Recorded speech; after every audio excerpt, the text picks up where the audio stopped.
Hey, howdy folks, welcome back to the channel.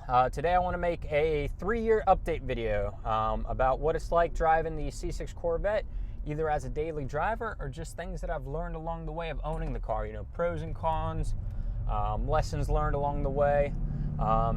There's a lot of positives and there are some negatives. Of course, one of the positives of driving this car is that it's pretty fun, it's pretty sporty.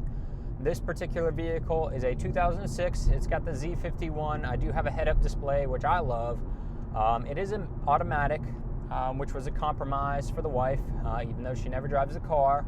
But that's okay. It's still fun enough. It does have the paddle shifter, so I can flip through the gears when I'm missing the manual transmission. It's not the same, of course, and you can't just drop it into neutral and rev up and make the engine loud when you want it to be. But that's fine.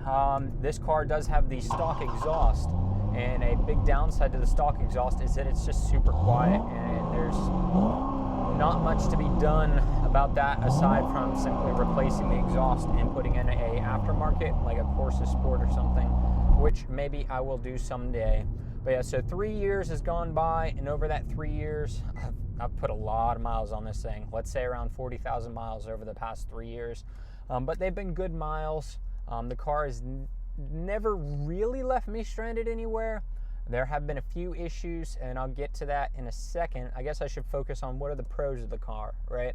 So some pros, it's quick. This one, when it was made, it was rated for 400 engine horsepower, whatever that has degraded to over the years, being as it's now 2018, and this car's, 12 years old when you start to think about it. It's pretty old, so I'm sure it's lost some horsepower just due to as things get dirty and age or whatever.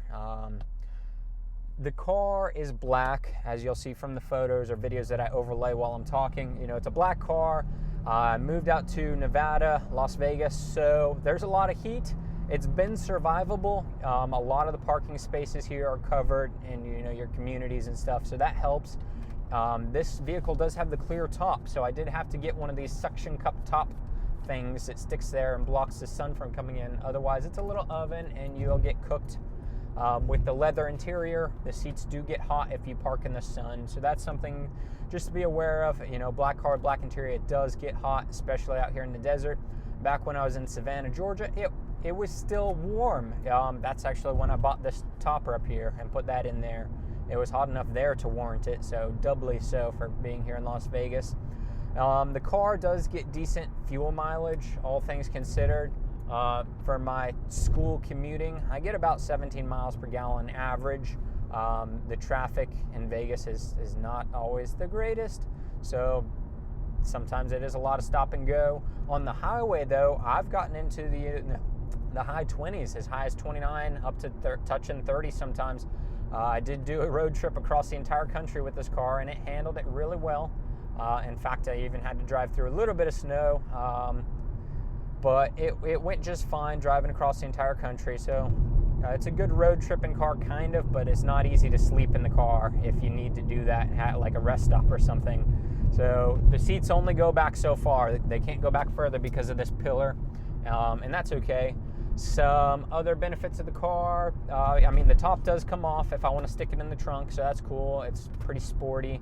When you need to dart around traffic, the horsepower that the vehicle does have is more than adequate to zoom up and get over, and the braking's really good as well. Like I said before, I love the head-up display. That's pretty cool. Some maintenance issues that I've ran into over the past 3 years. Some simple stuff like the water pump did go out on me, so I had to replace the water pump. Of course, brake pads are something that wears. 2 big ticket items that could have been very expensive, but I did them myself. When the fuel pump or fuel sending unit started going bad, that could be a very expensive replacement, and once these cars get to be about 10 years old or so, you can pretty much expect that piece of maintenance needing to be done, so you might as well knock out doing the fuel pump while you're at it. And then the second kind of a sneaky electrical issue that these vehicles seem to suffer from, I'm not sure if it's in the later model C6s or just in the older models, but the fuel pump relay is in a funny little mechanical housing that can fail. The contacts can become eroded, and that can cause the car not to start. I've done up another video on a solution to that. But yeah, so that's another thing. these mirrors, the fold down mirrors, right, they have, or whatever, the vanity mirrors, they have little lids on them, right? And when the lids open, a light is turned on. Well, something funny about those little plastic lids is they have super cheapo little hinges that can so easily break. And that happened shortly after I purchased the car, first on the passenger side, then on the driver's side. And when those little plastic lids break off, they are no longer depressing a little button that controls the light. So if the plastic hinge is broken off, then that light is going to be always on up there, right? And that can drain your battery down over the course of a night, especially if you got a little bit of older battery. So the workaround is to unplug the fuse for the interior lighting until you replace the entire visor, because you can't just replace the lid. It's just not doable. That little plastic hinges are, and unless somebody knows a trick, and they're not cheap to replace these. It's like $300 for both of them. So maintenance items can be expensive and can stack up pretty quickly.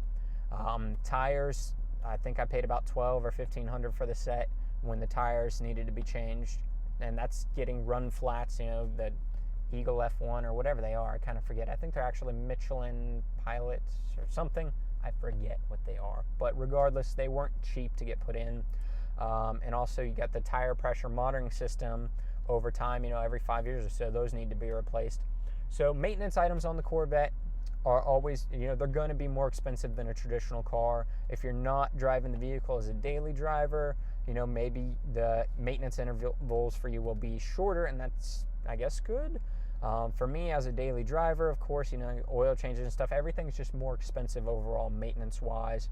And, you know, you got to be a more cautious driver, I feel, when you're driving a sports car, just because the car has enough capability to get you into trouble pretty quickly.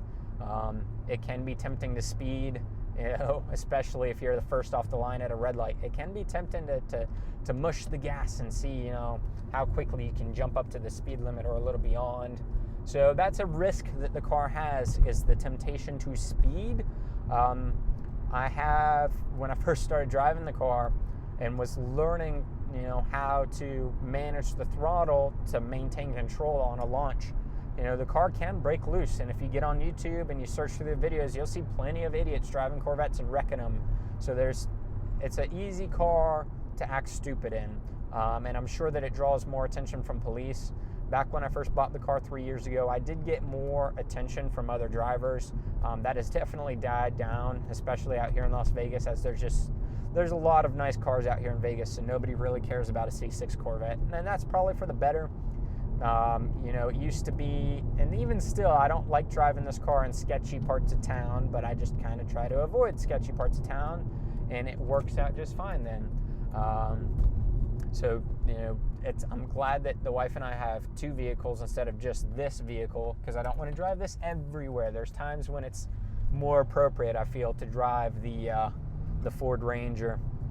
Other pros of the car, there is, you know, a community around the Corvettes. You can go to, you know, Cars and Coffee and stuff.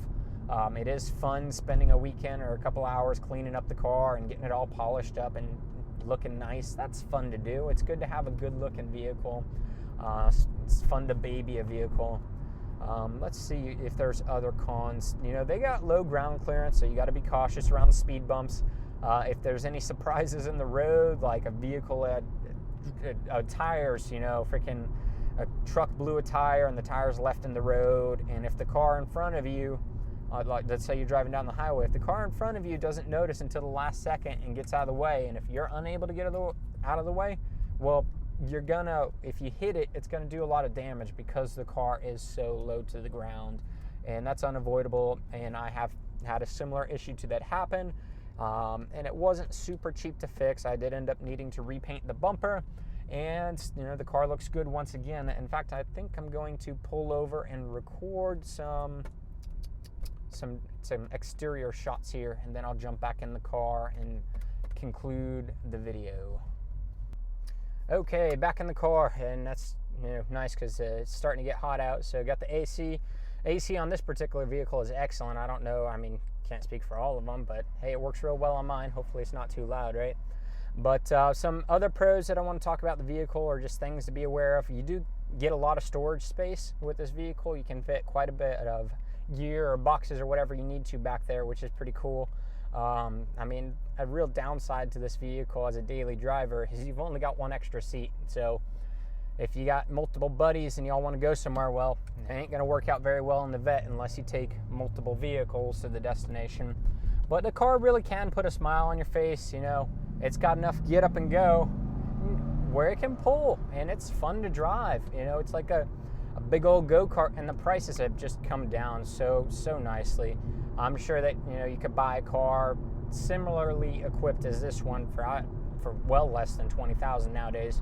You know, maybe even around 15 or so, or cheaper. There's just those maintenance items that you're going to want to take care of to ensure that your vehicle can last a long time and, you know, be a good quality vehicle to drive. Something to note as well on the downside of things is these cars are not known for their high quality interiors, right? I guess GM put a lot of money into the powertrain and suspension and ride characteristic of a vehicle, but they don't age well on the inside. You know, it's all plastic on this particular one. They may have higher trims later on in the production line that have a higher quality interior, but on the 2006, it ain't that great. Let me tell you, it's plastic. It squeaks. It creaks. When you're, you know, got music playing, you don't hear it so bad. But yeah, the car makes a lot of noise, and it is what it is. You know, that comes with the territory of being able to get into a relatively cheap sports car. Other things to say, this one's got heated seats. That's pretty nice, especially when the winter rolls around. I guess it's the 3LT option, and part of that's the head-up display, the heated seats. It does have the Sirius satellite radio receiver in there. The stock radio is not that great. It does not have an MP3 plug-in, so you can't, or Bluetooth. You can't Bluetooth or plug an MP3 into this radio here. So all your options are either put a CD in or get one of those little FM to Bluetooth transmitter and plug it into your cigarette lighter outlet and connect your phone's Bluetooth to that thing, and then it broadcasts FM to the radio. It's not the best quality music that you can get. That's something that I would like to eventually upgrade, but for now, no, it is what it is for now. But the radio's decent, the speakers are decent, they're not the best in the world. And of course, with the rattly interior, creaky interior, if you turn up the bass, it can be obnoxious and make things shake. So just be aware of that if you're considering getting into one of these, is that if it comes with the stock radio and you like music, you're probably going to need to upgrade the radio or the receiver, whatever it's called, right? Oh, hey, there's a little Cobalt behind me. My first car was a Cobalt, little Cobalt SS, and it was a good car, but there's definitely an upgrade, and I don't think I could go back to a Cobalt. So I've talked about some of the pros and cons, talked about maintenance issues, talked about the radio and some of its limitations. You know, there's not a lot more to say for this vehicle, I'd say. You know, I'm glad that I kept the car as long as I have. I intend to keep it in the future. I would like to have an alternative vehicle. There are times when it'd be nice to not have to take the Vette somewhere, like camping or hiking or other places where you don't want to leave the vehicle parked at a trailhead, or if you can't access it because of dirt roads. Because with this vehicle, you're kind of limited to the paved world. You can risk it, but I wouldn't. So yeah, that's something to be aware of. You know, it'd probably make a great second or third vehicle. As a primary daily driver, it's doable. It just comes with limits, you know. Hey, there's another Corvette. Another fun thing about driving a Corvette is, you know, with the Corvette community, sometimes you'll see another Vette and, you know, you wave to each other, give the little howdy, just acknowledging, oh, hey, you're in a Corvette, I'm in a Corvette. So that's kind of fun. There's that little bit of community like I talked about a little bit earlier. I'm first up at a red light, so I dropped it into the sport mode or the paddle shift mode. Hopefully I'll be able to gun it and get up to the speed limit real quick. Gotta wait my turn, of course. Here we go. Gotta be kind of controlled because you don't want to freaking... It jumps up there real quick. Puts a smile on my face, that's for sure. Well, folks, that's about it for this video. If you have any questions, comments, or concerns, feel free to post them in the comment section below, and I will probably get back to you before too long. Yeah, if you enjoyed the video, feel free to give it a thumbs up. If you disliked it, feel free to give a thumbs down. If you do put a thumbs down, I'd appreciate if you share a reason for how I can improve the videos in the future. And if you want to be present for or be notified for any future videos, feel free to subscribe to the channel. That's always cool and motivating for making videos. But yeah, thanks for watching, folks. Y'all have a good one and drive safe.